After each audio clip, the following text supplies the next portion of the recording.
Hey there, welcome or welcome back to my channel, String Things by Mel.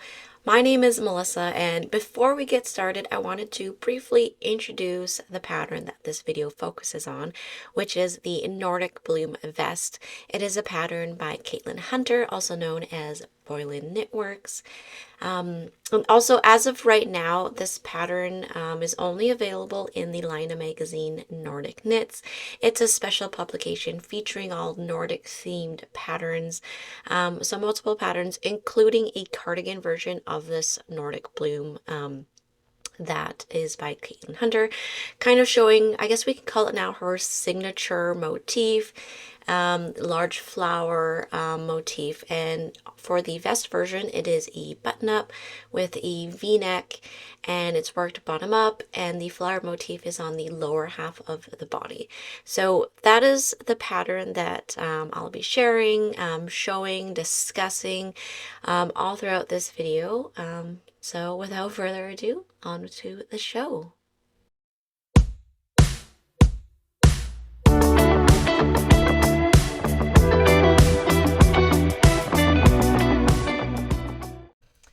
Hey guys, Mel here. I wanted to share with you my little journey and also an attempt of what I'm going to do to try to save my Nordic Bloom vest. Save, you say? What's wrong with it?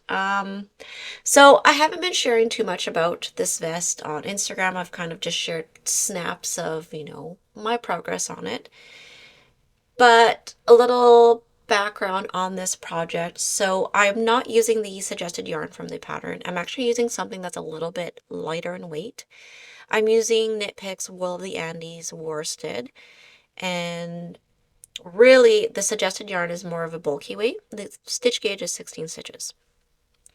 So, but I was after a particular color and I couldn't get the suggested yarn, at least not in the right quantities, from my local yarn shop. Didn't want to have to buy it from elsewhere with lots, shipping costs and such like that. So, this yarn happened to be on sale. Also got this yarn before all the tariff talks and everything too. But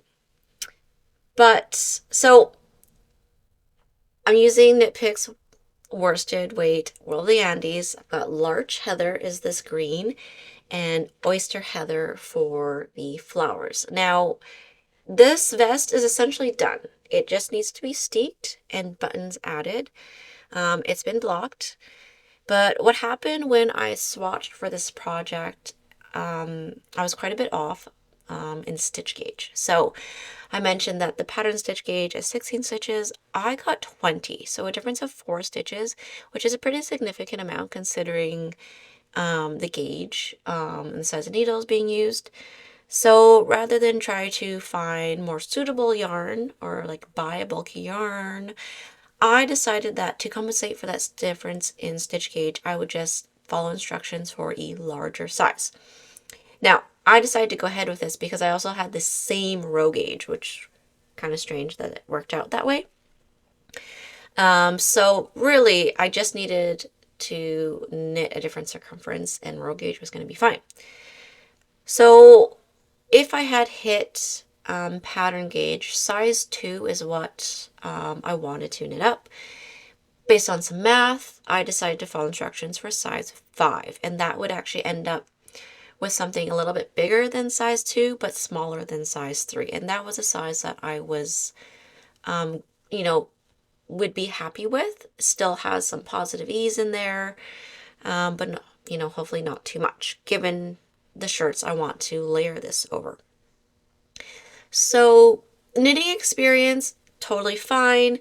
I'm not a veteran anywhere near in terms of stranded color work, but given the gauge and using a nice like woolly yarn, generally positive experience. I was able to get into a good rhythm.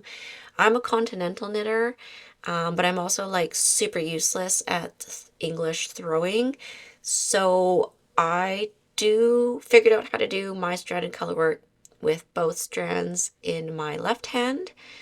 but not always at the same time. So it's a bit slower, but I'm not completely dropping the yarn. But anyway, in case someone was wondering how I hold my yarns, that's like a really brief description of how I was doing it. But something bad happened. So I blocked this, and even before blocking it, I was like, oh, this looks a little bit bigger than I want it to be, but I'm just gonna keep going and just hope. You know, maybe some blocking magic, I don't know, or also the risk of like, what if it blocks even wider? And that's what happened. So this vest is nearly 30 centimeters larger than the calculated circumference. Yeah, really, really, really oversized for me. So I followed instructions for size 5 based on my math of my original swatch. I should have ended up with something between size 2 and 3, but I ended up with something closer to size 4. And why that happened is that my gauge on the actual vest is different than my swatch. Dun dun dun. Ugh. So it ended up being closer to 18 stitches, which is, you know, closer to the pattern gauge. Yeah. And yeah, so after putting it on, and it is way, way bigger than I want this vest to be. And I felt so defeated. I took some videos of myself to send to one of my cousins that knits as well. And I started, because she's totally honest with me. Can I make this work? Pretty much the answer was like, no. She told me, like, if you really want to keep that yarn, use that yarn and not gift it, you're going to have to frog it. And, you know, I'm not against frogging, but just in the moment, I was like, oh man, I was, you know, really excited. First colorwork project of the year. Haven't done colorwork in a while. First, like, vest I'm making for myself as well. The timing of this being ready for spring, just all the emotions of just... So I had to put this project in timeout and kind of work myself up, kind of get to the point of like, okay, yeah, I'm gonna frog it because I don't want to buy a new yarn. I don't have any more of this yarn.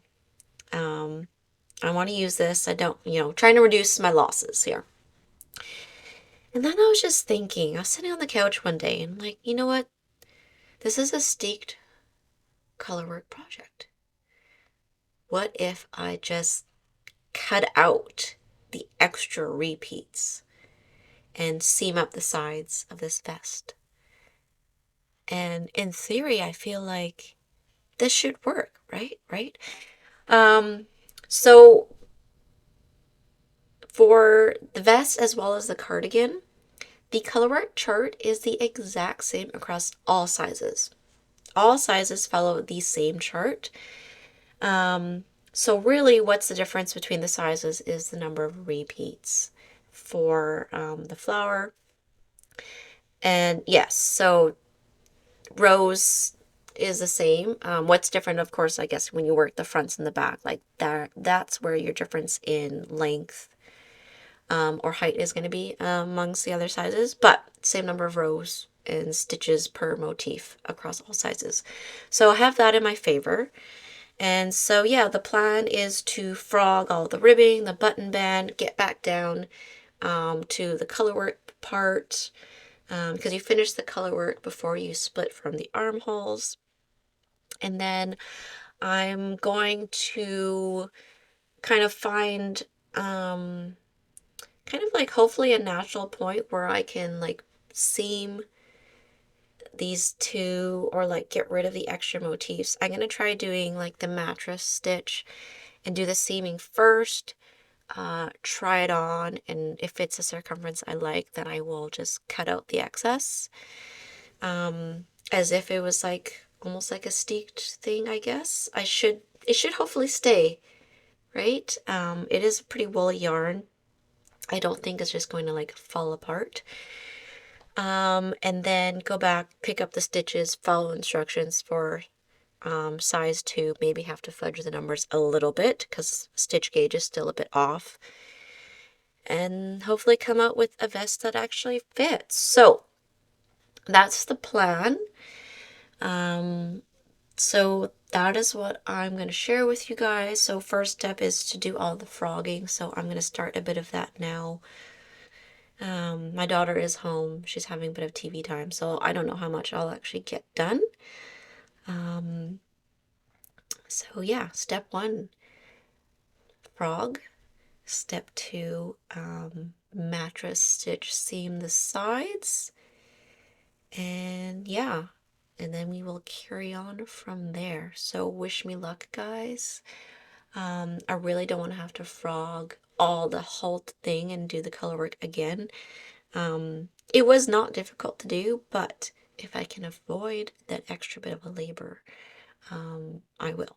So, again, wish me luck, guys. Stay tuned. So here's a full view of how the vest looks before I get into the frogging.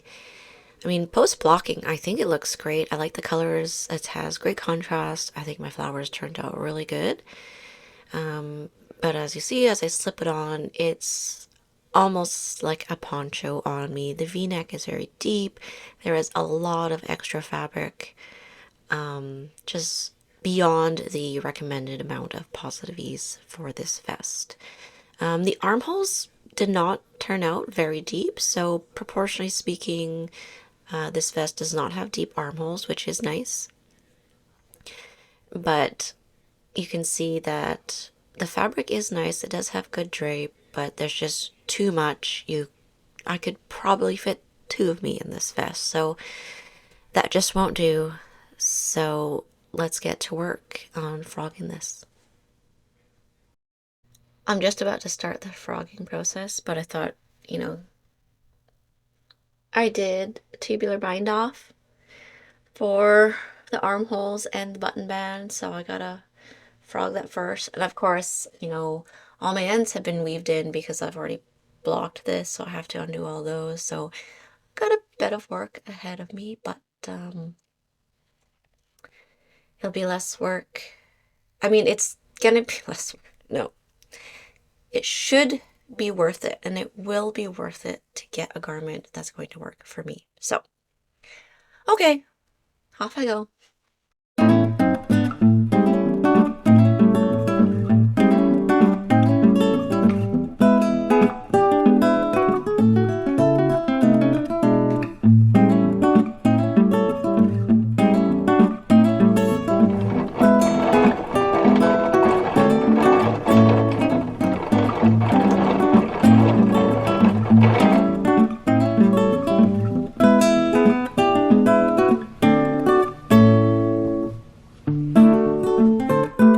So the armholes are frogged. Got 2 little balls of yarn. I think I'll splice them together before I do the washing of this yarn to de-noodle because it's quite curly. And now I've moved on to the button band, and I was just thinking while I was doing this, I bet you there's some people out there that would just not even bother pulling out the Italian or the tubular bind off and just snip. And yeah, I totally could do that, but I don't know, I don't mind this pulling it out. I don't like cutting into yarn if I can avoid it. It's not like, part of me says like, oh, it's kind of wasteful, but at the same time, it's not too wasteful, I guess. It is probably quicker, but this is a slow craft, and the picking out this bind off is going relatively smoothly, so I don't feel so bad about it. And, I don't call it as a waste of time. It's just part of the process, and I'm just really enjoying this moment. Darcy fell asleep on the couch. Poor girl, she must be tired. She had a couple of big days in a row. Doctor's visit yesterday, just general checkup, a couple of immunizations that are pretty standard for her age, and She woke up a little bit early, so yeah. Yeah, I think it'd probably be best she naps for a bit, and then she has skating lessons later, so she'll have some, hopefully more energy for that. So yeah, I'm just taking advantage of just having quiet, uninterrupted moment to just pick out this bind off.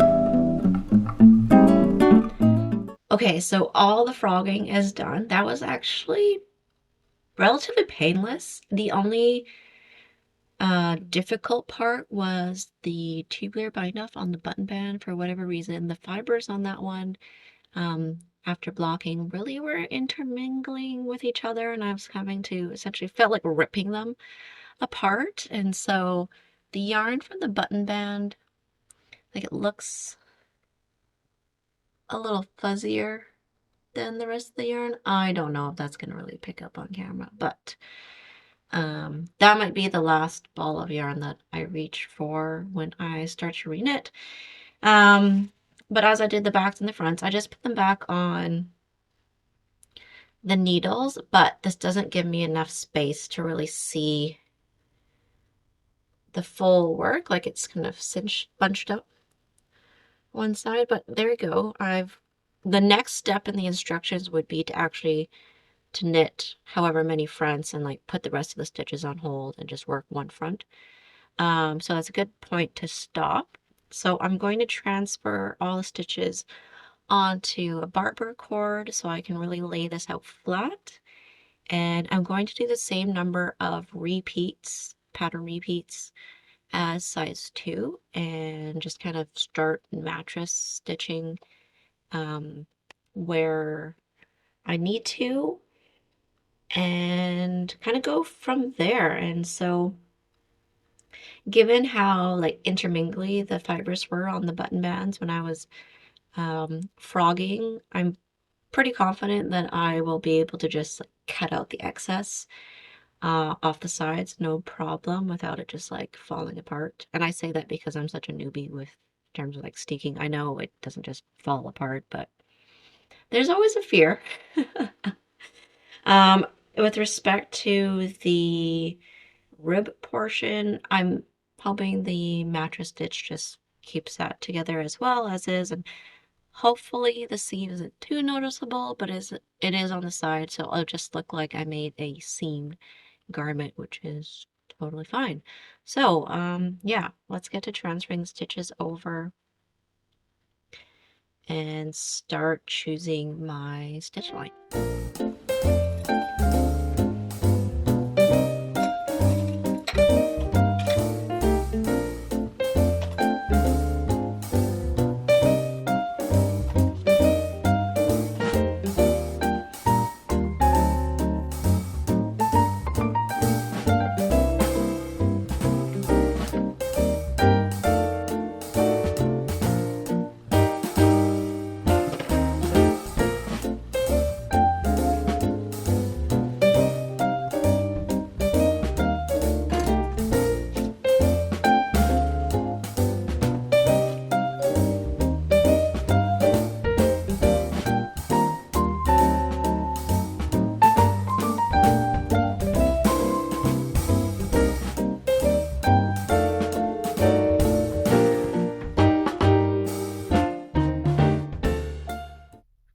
Okay, so I ran into my first moment of how am I actually going to do this? So the idea originally was to have 2 side seams, but going from size 5 number of repeats to size 2 number of repeats is an odd to an even number.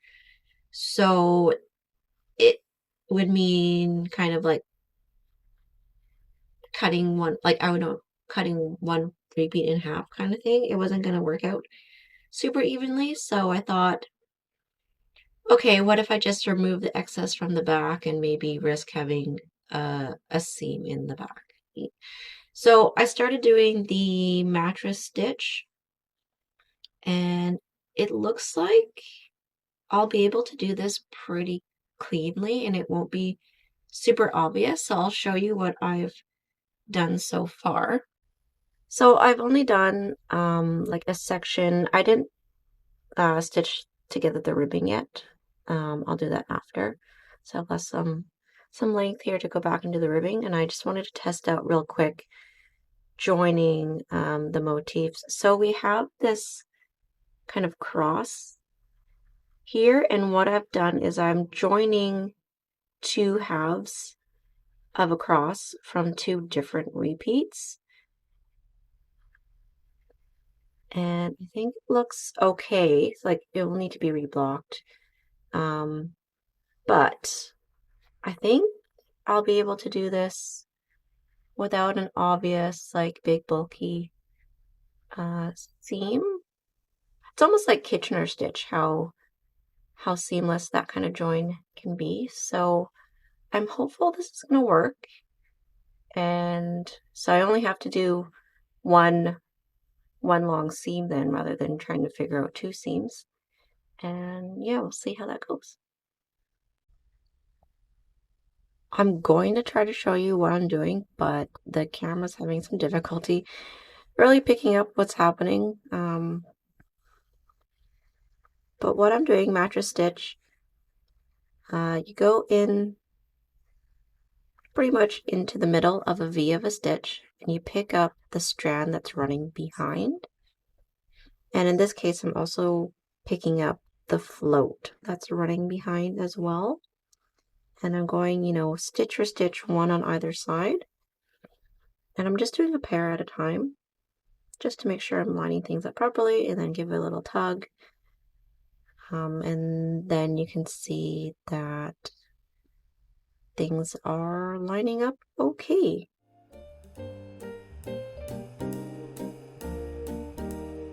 So, and just going into a V, picking up the strands that are behind one side, and also on the other side.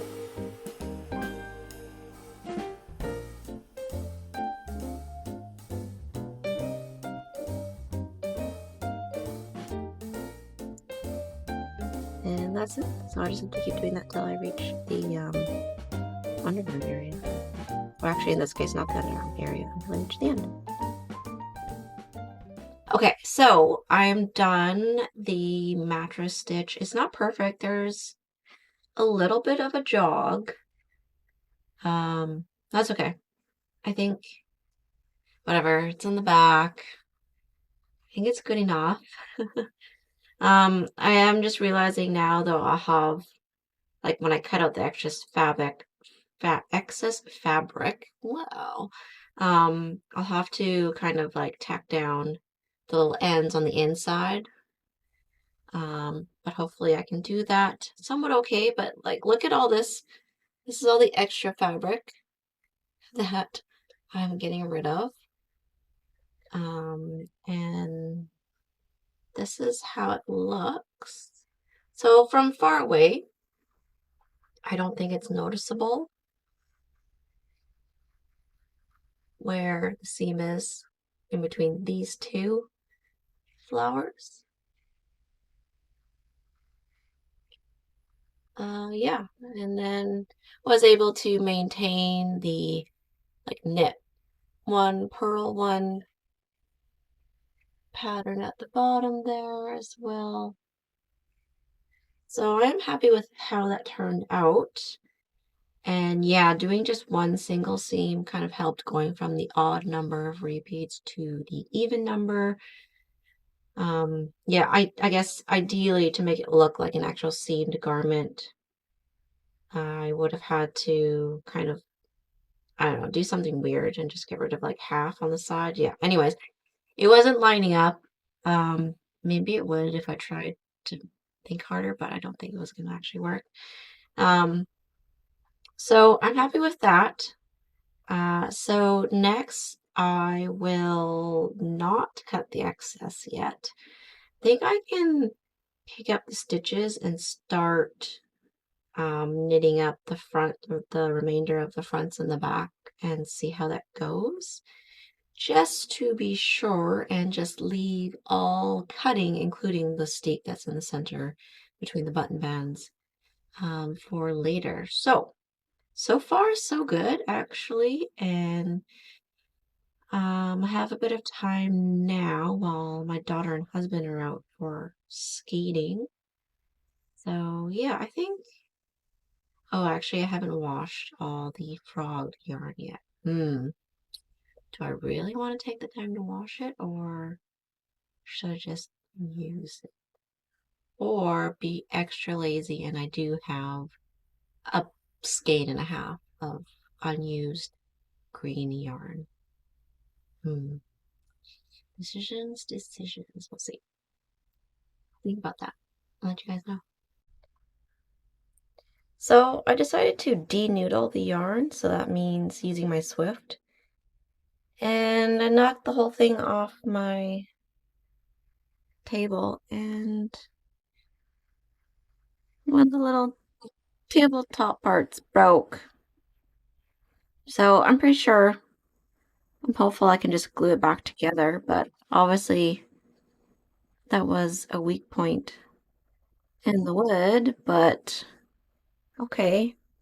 Maybe that's just a sign to not de-noodle the yarn and just grab a new skein.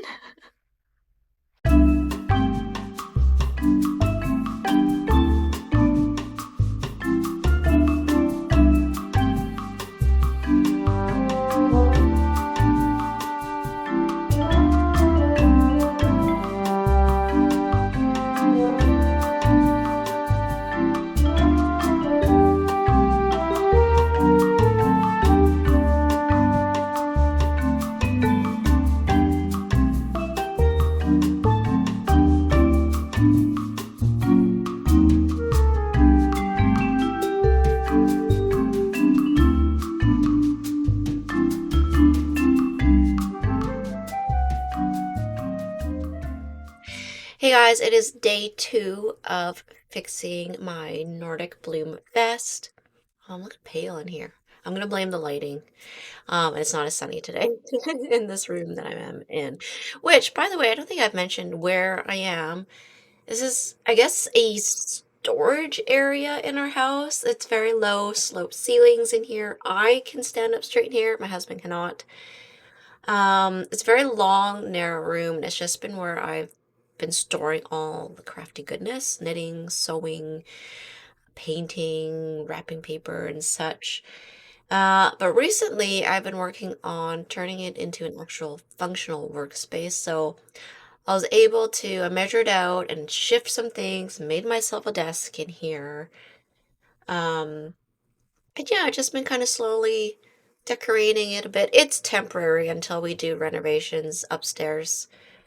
We're gonna do downstairs first, then work upstairs, and this will turn into an addition to our house. But for the meantime, this is my cozy little tiny studio. There's a window, there's outlets, there's a door, so I think I get to call it a little studio. Darcy calls it my workroom. But quick update on the vest. So the fronts are done. Stitches for the shoulders are placed on hold now. And I've worked just over half the number of rows that I need for the back. But I've run out of yarn in that new skein that I pulled out. The noodled yarn is still drying. It's very close. So maybe tonight, maybe tomorrow morning, I can resume knitting on this. But a full skein allowed me to get through both fronts and halfway up the back. Wanted to mention, so previously I'd been following instructions for size 5, and for that one I used, I think, a whole skein for the back for size 5. And now I'm knitting something that is 3 sizes smaller, so progress feels a lot quicker. I guess that's just the nice thing about how things worked out with my mistake. I'm now you know, it was too big, so now I'm knitting something smaller. So it's like it makes the pain less painful, I guess, of having to reknit this. But I think the join, the continuation from where the seam is looking good. Let's see. So the seam is here. And I was just thinking about when I actually have to cut this extra fabric, I still have these stitches on hold, so I'll have to bind those off before I cut. And I'll probably just do the lazy bind off of not even adding new yarn. I'll just take my crochet hook and just slip the stitches that way to bind them off, because I'll just be cutting this out and not using it. So um, hopefully that prevents any unraveling from, say, the top down. But yeah, I think, you know, if I continue to work at this, I could finish it by this end of the weekend, maybe. Don't want to get too far ahead of myself. But spring break is approaching, and so it would be nice to have this. Perhaps Wear to Fibrous West is coming up. That's just like a small little fiber knitting event that happens here. Yeah, so that's where I am at so far for the Bloom vest. And yeah, I'm hopeful everything goes on without any kind of problems.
Okay, so it is that time. It's time to do some cutting of the steek. This has been washed and blocked and dry for a few days now, and I wouldn't say completely avoiding the process. Been a little busy. It's spring break now. My daughter's out of preschool right now. But just a little bit scared, I guess. This is not my first time steeking, but this is, I suppose, the first time steeking something that I'm actually going to wear. And to clarify that is, like, I've steeked things. It's just like made Darcy a Halloween costume, made a cape, turned out I wanted armholes in it, just cut through the knit fabric to make holes. So like one-time deals. But this is something that I actually want to have in my wardrobe and wear. So there's a little bit of added pressure to make sure I get it right. And you kind of have to get it right once. Because once you cut it, it's kind of done. So here it is, ready to go. I've tried it on. Everything seems okay. So I'm going to start with, you know, the actual steek part of this vest, get that cut open, and then I will address all this extra fabric here that I had to remove from the back. So I'm gonna use, I've got some scissors here that I use for sewing, like cutting fabric. They're pretty heavy duty. They're just from Amazon. Yeah, so I'm gonna use these because the alternative is this. So I think I'll just use the really big scissors to get this done. So, okay. And just to make sure I don't accidentally cut through, you know, more than one layer of fabric, I think got one of these cutting grids, one of these guys that I also have from sewing, and I'm gonna place it inside underneath just to prevent cutting more than one layer of fabric. Okay, so here we go. Okay, let's get to cutting. So while this was in the wash tub, I did kind of apply some friction here, not to completely felt it, but just help ensure the fibers were sticking together for this part. So we have an alternating pattern of the light color and the dark color, and I'm going to cut in the middle of the V of this light color. I don't think it really needs to be exact, but that's the plan. Okay, wow, whew. Why am I so nervous? Okay, no time like the present, Melissa. Okay, okay. Work myself up. Wow.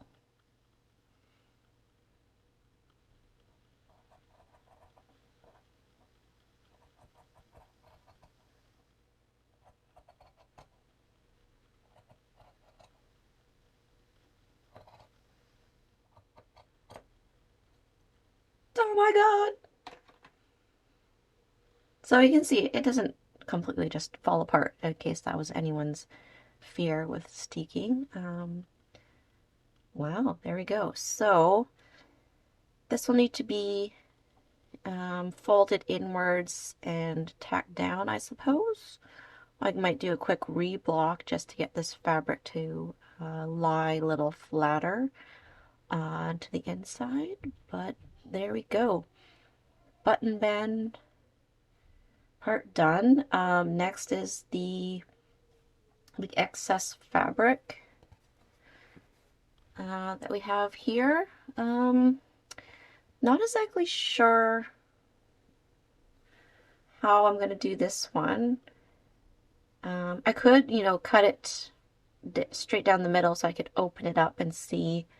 But I kind of want to save this excess, save the extra motif that I have here. I have kind of an idea swirling in my head what I could do with it, but yeah. So the idea is to leave a little bit of fabric, about the same amount that the button band steek has.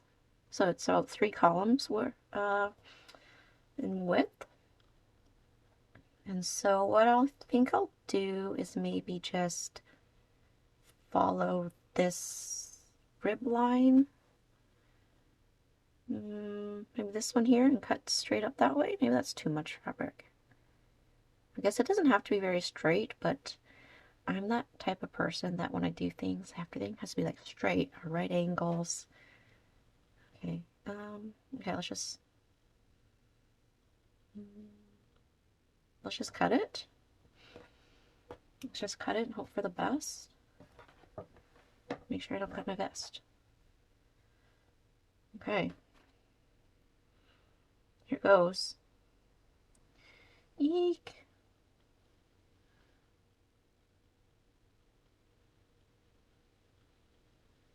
Yeah, I'm double checking like that, is that? Okay. Yep.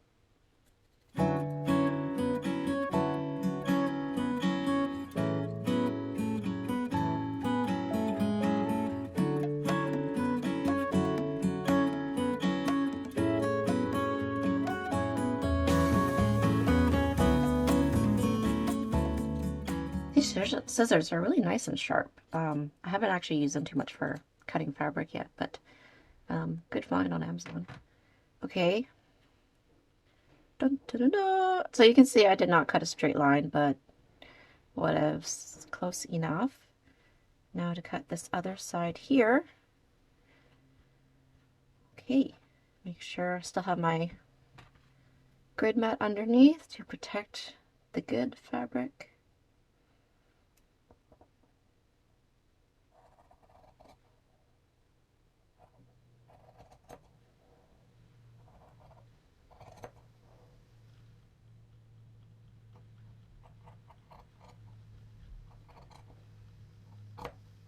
Okay. Cutting done. Wow. Let's see, everything's staying together nicely. You can see my floats from the back. I think they look pretty neat and tidy, I think. Okay. Let's get this out of the way.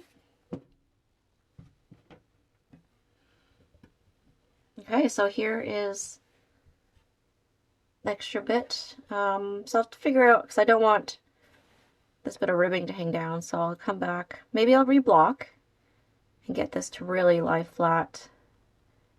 And maybe do a few whip stitches, perhaps, to get this to really lie flat. And do the same thing for the button band. But I think, wow. Oh my gosh, guys, it's... Whew! The band-aid's been ripped off. The vest is essentially done. I just need some buttons sewn on. Got some, just, I don't even know, just like plastic buttons I already had in my stash. I can put them on if I don't like them, change them out later. I'm going to Fibers West this weekend, so might find different buttons there. I'm not exactly sure what kind of buttons I even want on these vests, but out of my stash, I thought these are the most appropriate ones. I wanted something on the brown side rather than black. There we go. Let's give this another like quick spray blocking just in these sections, and whip stitch, and then on to sewing the buttons and do a final try on. It's done. It did it. It worked. Oh boy. So, Nordic Bloom vest, surgery seam. I call it a success. I am really pleased with how it turned out. I don't think it's super noticeable in the back where I cut out that extra fabric. Speaking of, here it is, 3 full flower repeats, minus a few stitches because those are, you know, part of my raw edge that got stitched into the back. But there's the excess, all nice and neat, not falling apart even though it's been cut. Just shows you how kind of sticky the wool is after blocking. So don't be afraid to cut into your wool. Cannot speak about what happens with superwash and other like non-woolly fibers, but there we go. There's the extra fabric gone. So size-wise, my finished bust circumference is about a couple inches or a few centimeters smaller than a size 2. And that's because I had a different stitch gauge, smaller stitch gauge than the pattern gauge. So it's definitely closer to a size 2 rather than a size 1, and that's great. It still works for me. There's still enough positive ease in here. So I'm not sure if I would actually wear or style the vest this way, but I've gotten a button up. This one happens to be an oversized button up because I do not have a regular white button up, but I just wanted to show just some things about my thoughts about the overall fit. So row gauge, I hit row gauge, so lengthwise, that's all good. Design wise, I find that the armhole is a little snug, a little small. Could be because I'm just used to larger armholes from all the oversized sweaters that I have been wearing this winter, among other things. But you can see here, so I've got an oversized button up. There's quite a bit of positive ease. I've got pretty slender arms. So with this button up, it is a little bit, kind of snug, bunchy, feeling in the armhole area. Could I have, blocked this out a little bit more? Probably. If I really wanted to, I could get a bit more aggressive and block this out a little bit more. I did pick up extra stitches in the armhole. I stuck to a 4 out of 5 ratio for pickup. Ended up with a few more stitches, but I think I needed that just for my personal comfort. But I think in terms of V-neck depth, it works out really well. I wouldn't want it any deeper. It's kind of the perfect balance. Like if I didn't have a shirt underneath, for example, I would still be covered. It would still be a modest V, just to explain the depth of it that way. So it is worked bottom up. The motif is the same height, length across all sizes. So you're working with the same chart across all sizes. And so what the main difference is the number of full repeats around for circumference. There's no half repeats, so that kind of explains, the jump between each size, because the design includes full flowers, so there'll be a full flower difference between different sizes. So between size 2 and 5, for example, was a difference of 3 full flower motifs. So what do you guys think? Did I make the right choice? And I didn't start over, but I really wanted to add this to my wardrobe. It's not something I would typically gravitate towards, but I have been in love with this flower motif that Caitlin Hunter has been releasing in her other kind of alpine bloom patterns that she has. There's a hat, a tee, and a sweater. And honestly, I had been kind of hoping for some sort of cardigan version to come out. And when this one came out, where you get cardigan and a vest pattern, I thought perfect. Because that's how I envisioned myself wearing this flower motif, was more of something that could be open, cardigan with buttons. But anyway, what do you guys think? Did I make the right decision? I mean, you guys saw how big this was. Would you have gifted it to someone? Would you have just tried to make it work? Would you have frogged, and started from the beginning? I'm curious to know. Let me know in the comments what you would have done. But I'm really glad that I thought of not frogging and that I could actually just, take a chance and cut it. Worst case, if it didn't work out, I would have had to buy some more yarn and start from scratch, I guess. But it did work out, and I'm really happy. And I wore this vest to Fibers West. I just had it over a plain crew neck fitted long sleeve top. And no one came up to me and said, hey, your vest looks off. Although, would anyone actually go up to a person and say, hey, like your sweater looks wrong or something like that? Maybe if you were really close to me, like one of my close knitting friends, like sure, totally. I wouldn't. I would welcome it, like it's okay if they if one of my close knitting friends came up and said that. But I don't think in general people are gonna go up and be like, hey, your sweater looks off. So I didn't have any of that. I got compliments on it, so it was good. It was like no one could tell, which was perfect. There is one stitch in the back. That's where I stitched it, and I'm kind of kicking myself not fixing it, but whatever. I don't think it's very noticeable, but there's like one single of the lighter color stitch where the V is like a little bit askew, and that's kind of like the indicator of, hey, what happened back there? But other than that, like the bulk in the back, there really isn't that much. It blocked out pretty flat. I left about maybe 1.5 centimeters of fabric on either side of the seam that I have here. It's about the same amount of fabric that you see for the button band where the steek is. So yeah, I was able to sew in and kind of hide the extra ribbing there. Not sure what I'm going to do with this extra fabric, but I'm keeping it because even though there was like an oops on my part, like seeing this flower motif still makes me happy. So yeah, I just want to reiterate that, how this went wrong was, my hands lied to me. It was not because of the pattern. The pattern's great, easy to follow. It includes measurements for the chest, the body length, and the armhole circumference. So if you are at all worried about how the armhole is going to fit on you, if you've got larger upper arms or biceps, that measurement is included in the pattern for you. So pay attention to that if you are someone with larger arms. So as of today, pattern I believe is still only available in the Nordic Knits magazine from Laine Publishing. You can purchase a digital version or a hard copy. I have a feeling that when it's been released in a magazine, it takes about a year before kind of like the rights or the pattern can be released for sale individually by the designers themselves.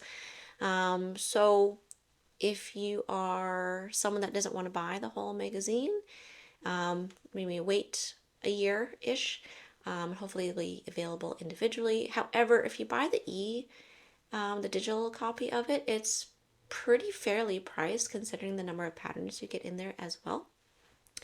I like to read patterns off of my tablet, and I plan to just print off, individual sheets as I need them, which is what I did with the chart for this pattern. So thank you so much for taking the time to sit down with me, go through the process, go through a little bit of the journey of my Nordic Bloom vest. Again, very happy with how it turned out. So thanks again. I will see you in the next one. Until then,